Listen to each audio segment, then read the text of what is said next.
Now we are going to make the case for Kyle Larson and his championship hopes. We're going to do it this morning, but, just some small news popped up, just a small little bit.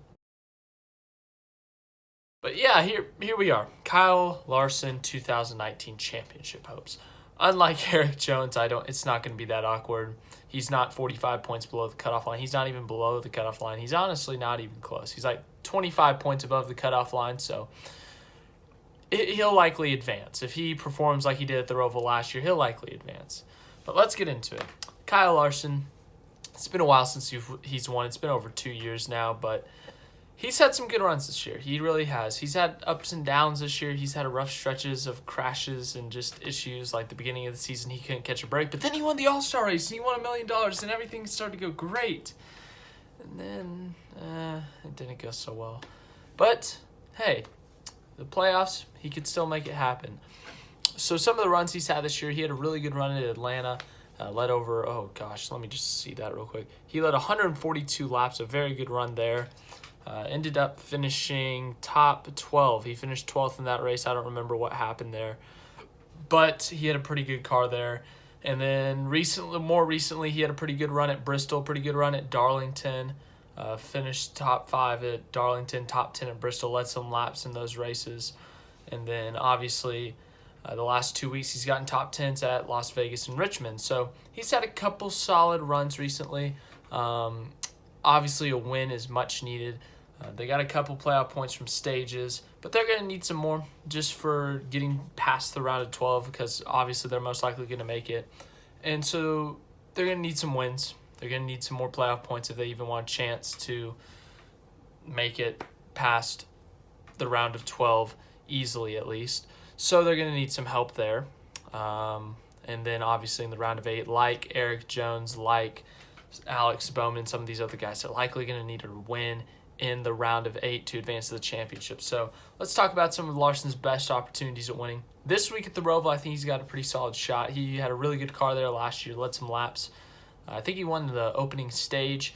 So he ran pretty well there before that whole turn 1 Tums heartburn turn situation with Brad Keselowski. So if he can replicate that, he could very well win at the Roval if he's in the right place at the right time and just has a fast, solid car. Another track that he's done pretty well at in the playoffs coming up, he's had a couple good runs at Dover, and then also Kansas is a track that he's had really good runs at. Last year he finished third, I want to say second or third, so he had a really good run there. He's run good at Kansas, Chicago in the past. Obviously, he's finished second in the last 2 Chicago races, which is a similar track to Kansas. So that's a track they could also pull out a win at. Looking through the playoff schedule, Talladega has been rough for Larson.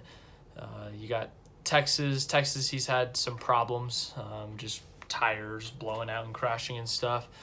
Martinsville hasn't been his best track, and then Phoenix is, I don't know how he's done at Phoenix in the past, but let's say he does win one of those races. So let's say he wins Kansas, he wins the Roval, he wins Kansas. That's another 10 playoff points. Let's say he wins a couple stages in there. That's an extra 12.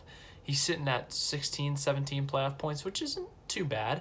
Compared to other guys, assuming they all make up playoff points, like Chase Elliott if Kurt Busch advances, Kurt Busch, it's going to be tough to stick with them. And then obviously you got all the guys ahead of you. You got Martin Truex Jr., you got Kyle Busch, Denny Hamlin, all these guys in front of you, Joey Logano, Brad Keselowski, with playoff points that you do not have and you have to make up. So obviously a win is going to be needed in the round of 8. I think Texas and Phoenix are his best opportunities. He just hasn't done well at Martinsville in the past, so I think those are his best opportunities. And then let's say he does win one of those races and gets to Homestead. Then it's Larson is one of the favorites, I think, actually. 2016, he was leading. He led most of the race and then got passed on a late restart by Jimmy Johnson. Jimmy Johnson went on to win the race in a 7th championship. Larson finished in the top 5. I think he finished second or third. And then 2017, he had a top 3 car. Obviously, he got eliminated after the round of 12, I believe. He had 30-plus playoff points, and then just some crashes and engine issues just cost him there. So he's had good runs at Homestead. It's just a matter of getting there. Can they get there? Can they run consistent enough, get enough wins to get to Homestead. If they can, they have a really good shot. Larson's run really well there in the past. He's led tons of laps. He's come really close to some race wins there. So I think that if he's in the championship four, let's say with Hamlin, Kyle Busch, and Truex, I think he's got a really good opportunity. Even though they don't have the speed compared to those guys, I think just because of Larson's driving ability at that track, he could very well do well there. It is a different engine package, aero package, I know that, but if Larson could just run it like Larson normally does, that Larson line, that whatever he wants to do, I think they got a really good shot at it. So if they can get to Homestead, I think they do have a pretty solid shot at it. It's not going to be like I was saying with Alex Bowman and Eric Jones. I don't think they're going to need luck as much as those guys. I think they're going to need one of their best cars they've had all season, but I don't think they're going to need as much luck as Bowman or Jones or someone like that. So that's it. Up next is Ryan Blaney, I believe. We'll do that one tomorrow, and then we'll do another one tomorrow. It'll be a fun time. If you've enjoyed the series, leave it a like. Go watch all the other ones. It's in a playlist. And then if you want to subscribe for more of these, more NASCAR sports videos and all that fun stuff, you need to subscribe.